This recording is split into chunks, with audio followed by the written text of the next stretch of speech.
octobre 2012. Sherry Lee Prater, âgée de 43 ans, disparaît après avoir accepté de monter avec un motard devant un bar de Jacksonville. Malgré plusieurs témoins impliquant un homme surnommé le Viking, l'enquête reste au point mort pendant des années. Puis en 2016, les détectives finissent par interroger le Viking. Ce qui débute comme un simple entretien devient un bras de fer tendu et dramatique. Je n'ai rien fait et c'est Asseyez-vous. injuste. Et allez, ce soir, contrôle personnel.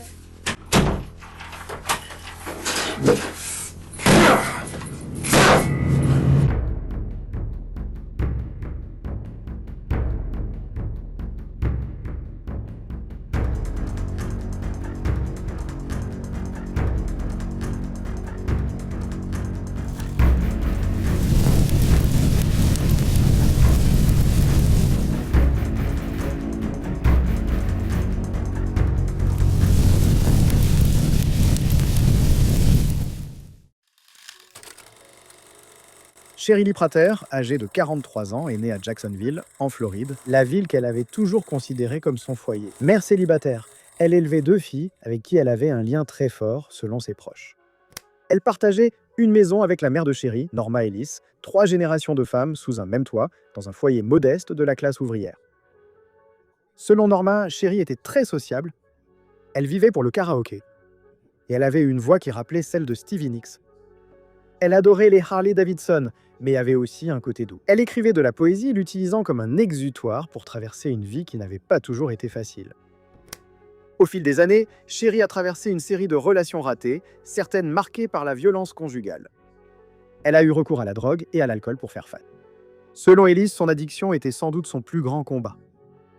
Elle s'est longtemps battue contre ça. À un moment donné, Sherry est devenue sobre et l'est restée pendant des années. Mais comme beaucoup de personnes luttant contre l'addiction, son parcours n'a pas été linéaire. Elle sortait encore avec des amis au bar, dont Boots and Bottles, un bar malfamé de Jacksonville réputé pour sa clientèle de motards. La nuit du 12 octobre 2012, Ellis et la fille de Sherry, Mandy, l'ont déposée là-bas pour qu'elle rejoigne des amis. Aucun d'eux ne savait que ce serait le dernier adieu. «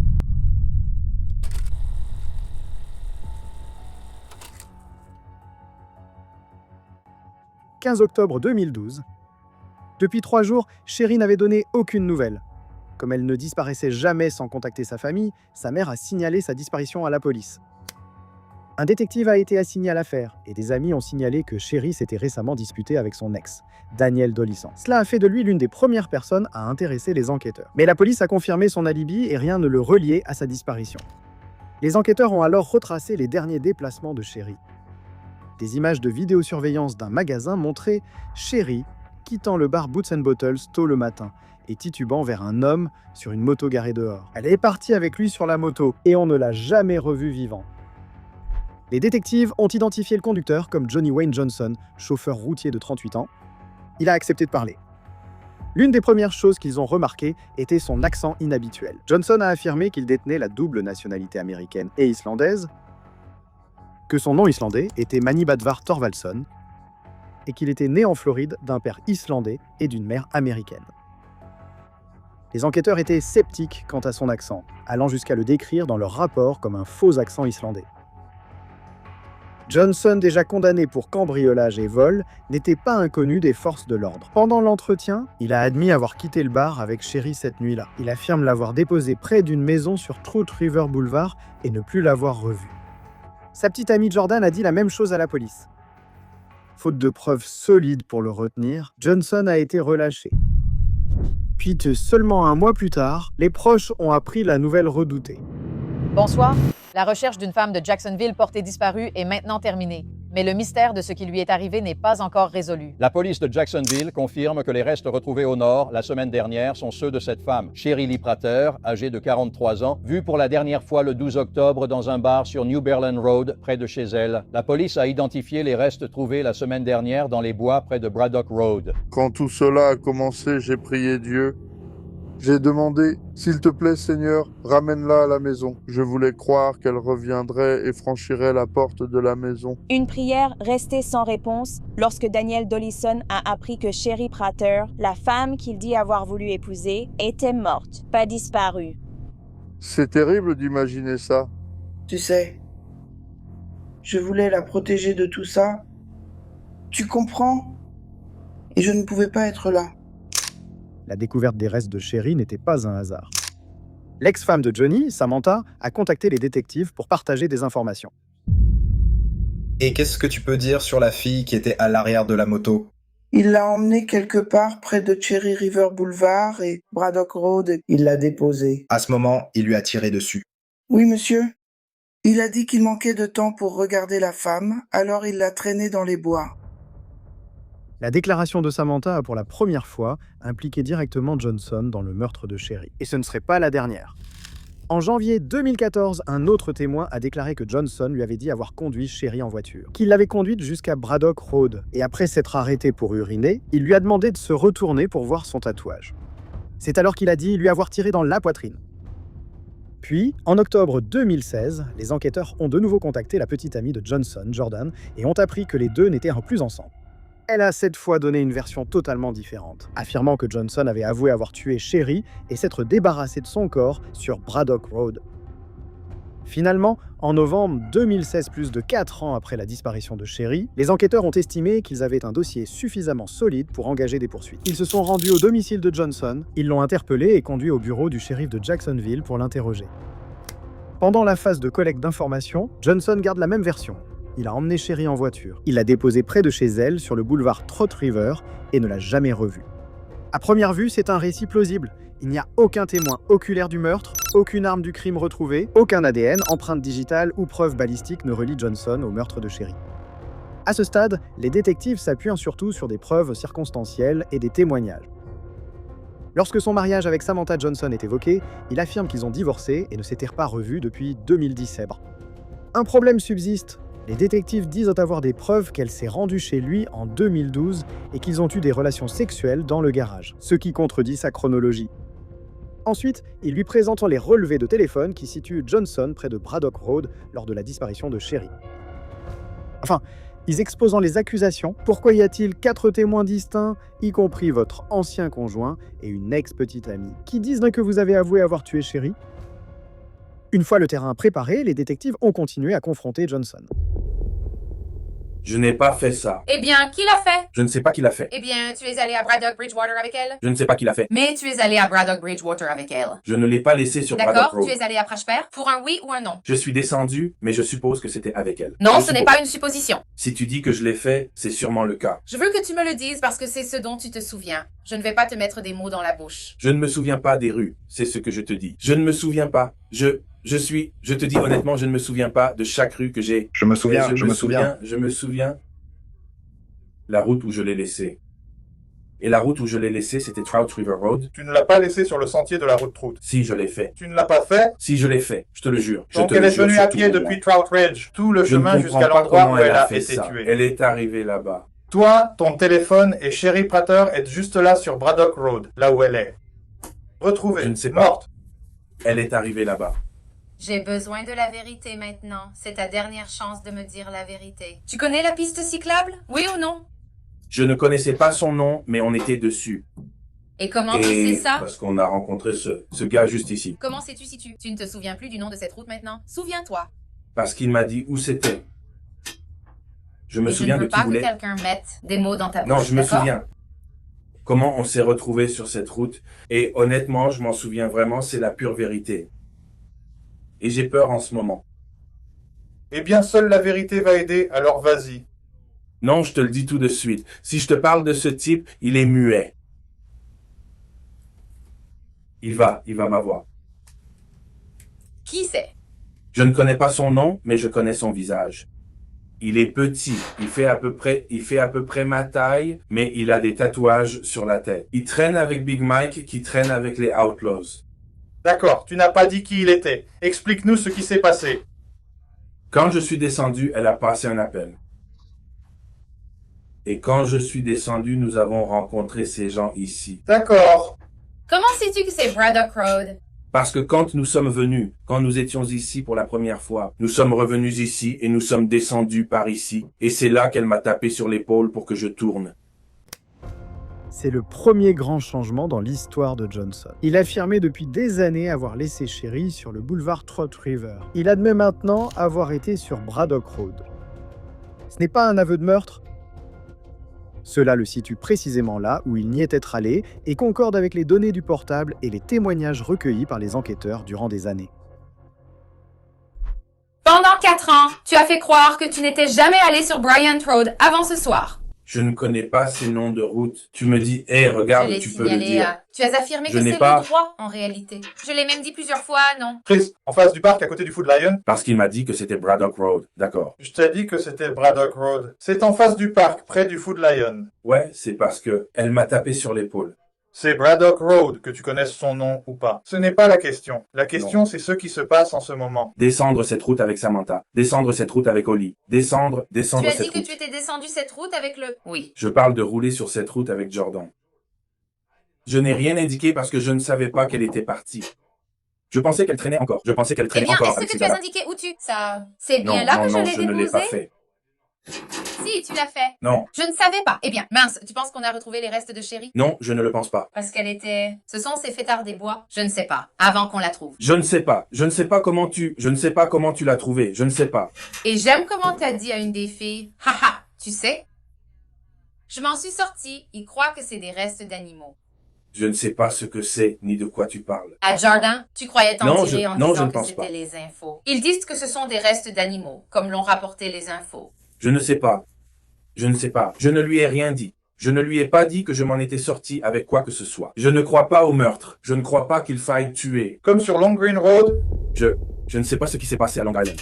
tu sais ce qui s'est passé il y a longtemps? Celle-là est de nouveau ouverte et en cours Non, d'enquête. je En ne sais pas. 2004. Je ne sais pas.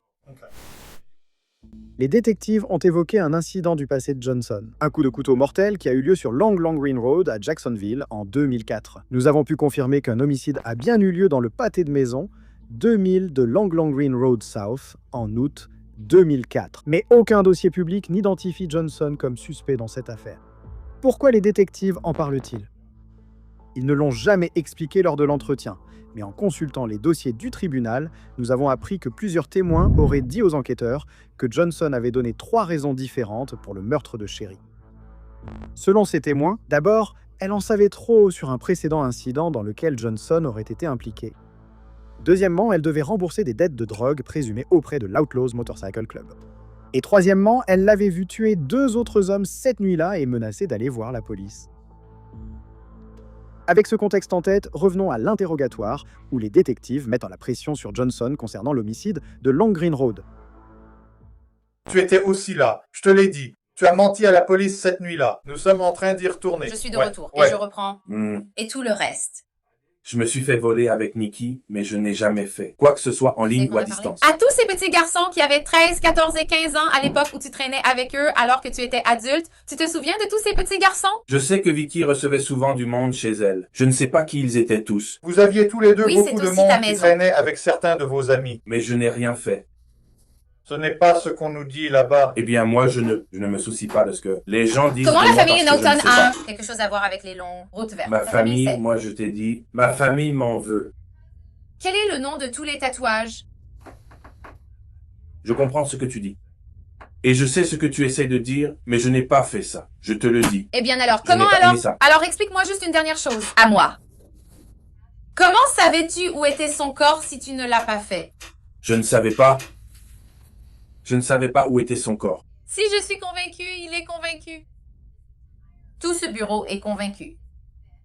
Notre personnel est convaincu. Nos chefs Je ne sais et les pas où son procureurs corps a de été l'État retrouvé. sont convaincus. Convaincus? Tu penses que tu vas convaincre un jury que tu n'as rien à voir avec ça? Je ne savais pas où était son corps.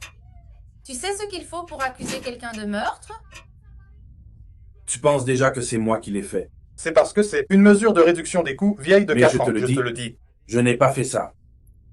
Et ce que tu dis, ce n'est pas ce que tout le monde dit, ou les Et preuves de beaucoup de lenteur. gens le font, m'en C'est veulent. ton plus proche. Les gens Ils ne en sont ce pas- moment, ils ne en sont ce pas moment. maîtres. C'était ta petite amie, c'était ton ex-femme, c'était ton seul ami, ton ami pressé. Tous étaient énervés contre moi. Parce que nous Il connaissons ne me tous parlait pas l'effet quand du ils sommeil. étaient énervés. Éteins. Il nous parlait à l'époque. Eh bien, je te le dis, je n'ai rien dit à personne. Je ne sais même pas où était son corps, retrouvé dans ce monde. Parce que personne d'autre n'a jamais mentionné Hillbilly ou ces types. Car tu n'en as jamais parlé à Louis. C'est parce que personne ne le fera. C'est ça. Parce T'as que tu ne raconté leur as des jamais versions parlé de ça. différentes aux gens. Tu voulais juste savoir qui raconterait quelle histoire. Non, je ne parle pas aux gens. Bien joué, Johnny. Voilà pourquoi tu es avec eux. Tu sais, en fait, tu peux dire que tu n'as pas parlé aux gens, mais quand je montrerai tes relevés téléphoniques et toutes ces personnes que tu... Je te dis que non. Plusieurs Non. personnes. Je ne vais pas parler de conneries comme ça parce que je n'y crois pas. Je n'ai tué personne. Je n'ai tué personne. Et je ne vais pas commencer à tuer qui que ce soit. Même Je un suppose animal. que tout le monde avait tort en 2004. Tout le monde a tort maintenant. Johnny, tu ne t'es juste pas fait prendre en 2004. C'est juste Je le n'ai fond de- rien fait. C'est ce que je te le dis, je Tu n'ai l'as fait? rien fait. Non, je ne l'ai pas fait. Tu l'as bel et bien Je fait. ne l'ai pas fait. Je ne l'ai pas fait. Et tu as eu de la chance alors. Le travail n'était pas terminé en 2000. Je n'ai rien fait. Je suppose aussi que tu n'as rien fait lors de ton inculpation en Géorgie. En Géorgie. Ça m'intéresse. Quand j'ai été arrêté en Géorgie. Et je m'en fiche. Ce que je veux Non, dire, non, c'est quand que ils tout m'ont le monde a attrapé en tort. Géorgie. Quand j'étais en prison pour quelque chose, je ne sais pas. J'étais en prison pour autre chose à l'époque. Et l'enlèvement était une séquestration illégale parce que j'ai pris le vendeur derrière le comptoir et je l'ai mis dans la salle de D'accord. bain et j'ai D'accord. verrouillé la Et porte. ça, ce serait une séquestration. Oui, d'accord. Et j'ai pris leur voiture. Et quand le détective m'a demandé si je l'avais fait, j'ai été honnête. Et j'ai dit la vérité au détective. C'est pour ça que j'ai eu la peine que j'ai eue. J'ai eu 3 peines de 15 ans pour en purger 5. 2 peines de 10 ans pour en purger 5. Et 5. Eh bien, Souviens-toi, tu as dit- en haut. Là-bas, qu'est-ce que ça veut dire? Tu faisais partie d'un gang? Non. En Géorgie? Non. Pas du tout. Je n'étais pas membre d'un gang, même s'ils disaient que j'étais affilié à eux, parce que je traînais avec eux. Ils disaient que j'étais avec Folk Nation car j'avais beaucoup d'amis là-bas. Des amis qui faisaient partie de Folk Nation. Mais quand j'ai été interrogé par le détective et que le détective m'a directement demandé, il a dit « Je veux connaître la vérité ». Je lui ai dit que c'était moi qui l'avais fait. Je l'ai fait. J'ai reconnu mon crime. Mais ce n'était pas un meurtre. Peu importe si c'est un meurtre ou non. Si je suis coupable, je suis coupable. Non, pour moi, tu as tué 2 personnes. Je ne l'ai pas fait. Tu vas avoir du mal à convaincre ce détective ou n'importe quel membre du jury que celle-ci n'a pas eu lieu. Je n'ai tué personne. Ça aurait dû être résolu en 2004. Toutes les preuves étaient là. Tu C'est as vraiment fou. de la chance. J'ai eu un détective, Je mais ne ce l'ai pas n'était pas pour moi. Tu lui as dit que tu t'étais fait voler à l'époque. Je me suis fait voler. Où t'es-tu fait voler? Je me suis fait voler là-bas, près de Dawn Avenue, à côté de la station-service. Tu te souviens? Oui, c'est ce qu'il a dit. Oui, c'est ce Oui, qu'il a oui, dit, mais oui.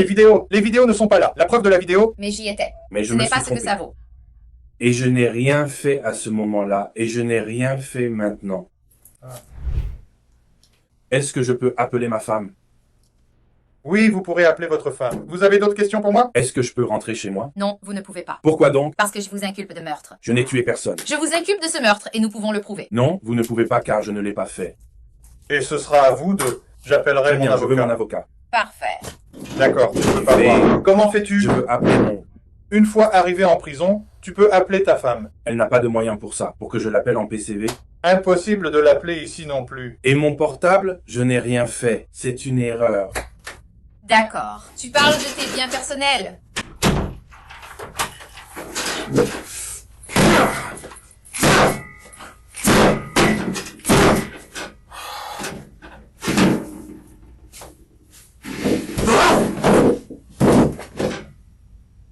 Eh bien, au moins tu respires.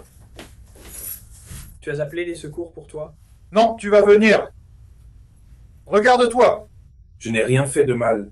Tu viens de te frapper la tête toi-même. Je n'ai rien fait de mal. D'accord. Très bien, j'ai une dépression. Et j'ai de fortes tendances suicidaires. D'accord. Je n'ai rien fait. Nous allons nous assurer que tu montes au 6e étage. Je n'ai rien fait de mal. D'accord, je n'ai rien fait de mal. Je ne l'ai pas apporté. Les secours Toi vont dehors. t'examiner. D'accord. Ce n'est pas juste. C'est quoi ce bordel?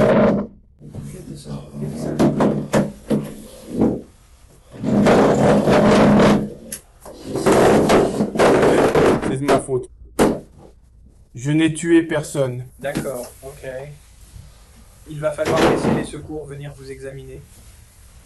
C'est juste pour s'assurer que vous allez bien? Allez-y. Domachny, ouais. Nous ne voulons pas que tu le fasses.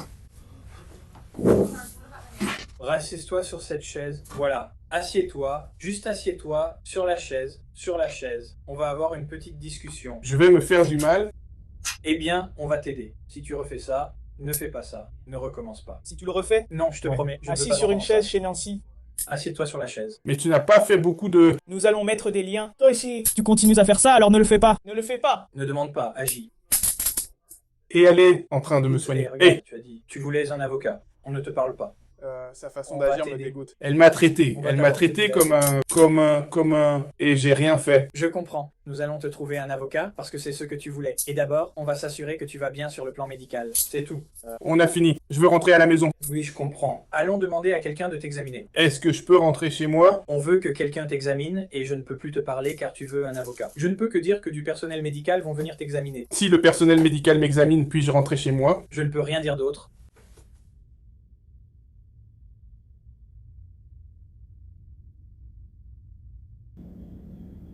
D'accord. Bonjour. Je suis ici aujourd'hui pour annoncer une arrestation dans l'enquête sur le meurtre de Sherry Prater, une femme blanche de 43 ans qui a été tuée en octobre 2012. Je suis heureux d'annoncer que vendredi dernier, le 18 novembre, les détectives de la brigade des homicides ont localisé Johnson, l'ont amené au service des homicides. Ils l'ont de nouveau interrogé, le confrontant aux témoignages et preuves. Au début, il a raconté la même histoire que précédemment, disant qu'il avait déposé Sherry sur Trout River Boulevard et ne l'avait pas revue depuis. Son histoire a changé plusieurs fois. Il a finalement dit qu'il l'avait déposée sur Braddock Road, mais il a continué à nier l'avoir tuée. Suite à cet entretien, Johnson a été inculpé de meurtre au second degré et écroué au centre de détention provisoire. Des questions? Où était Johnson, le voyez-vous sur la chronologie? Où Johnson se vantait-il d'avoir tué Sherry? C'était lors de conversations privées qu'il a eues avec différentes personnes. Donc je ne sais pas si c'était vraiment se vanter en public, c'était plutôt qu'il racontait et où, comment. L'avez-vous retrouvé à la fin? Ils t'ont retrouvé, Johnson. Eh bien, il est resté dans la région, donc on savait où il était. D'accord. Donc évidemment, je l'ai compris. Pouvez-vous parler de l'importance de ces témoins qui se sont manifestés et de la différence que cela a faite pour résoudre cette affaire 4 ans plus tard? C'est ce qui a permis de résoudre l'affaire. Nous savions dès le début que, dans beaucoup de ces affaires, il y a des choses que les gens savent, mais nous avons besoin qu'ils se manifestent. Cela a pris bien plus de temps que d'habitude, mais il y a aussi celles jamais résolues, car personne ne se manifeste. Alors, c'est là qu'on aime rappeler à tout le monde que Crime Stoppers offre une récompense et qu'ils sont d'une grande aide dans ces affaires. Vous savez, la patience et le travail acharné des enquêteurs, c'est vraiment ce qui a permis de tout rassembler. Et ensuite, avec les témoins qui se manifestent et nous donnent les informations, nous sommes en mesure de procéder à l'arrestation. Est-ce qu'on sait pourquoi? Pourquoi ferait-il ça? Elle part du bar avec lui, à l'arrière de sa moto. Qu'est-ce qui a bien pu provoquer ça? Oui, c'est la question à laquelle Johnny Wayne Johnson doit répondre, et nous posions cette question, mais nous n'avons pas encore eu la réponse. Donc simplement, oui, je l'ai fait. Eh bien, il n'a pas dit « oui, mais il l'a fait ». Il a modifié son récit, disant qu'il était sur Braddock Road, avec là où ses restes ont été retrouvés. Cet entretien a marqué la fin de l'enquête et le début des poursuites. Johnson a été arrêté pour meurtre et détenu sans possibilité de libération sous caution. Quelques semaines plus tard, les procureurs l'ont inculpé de meurtre au second degré. Alors que l'affaire avançait en Floride, elle faisait la une des journaux outre-Atlantique. En Islande, l'affaire a fait la une, attirant l'attention d'un célèbre réalisateur islandais qui en a tiré un documentaire. Et c'est au cours de ses recherches que tout s'est effondré. Le diffuseur national public islandais RUV a rapporté que l'accent du viking et toute son identité islandaise étaient fabriqués de toutes pièces. Il avait tissé un vaste réseau de mensonges pendant plus de 10 ans. Même après la révélation de sa fausse identité, Johnson maintient son innocence. Plutôt que de risquer un procès, il a accepté un accord de plaidoyer, en plaidant coupable en échange d'une peine réduite de 20,4 ans, juste en dessous du minimum de 25 ans qu'il aurait encouru s'il avait été reconnu coupable. Ce n'était pas toute la justice que sa famille avait espérée, mais pour les proches de Sherry Prater, c'était enfin un peu d'apaisement.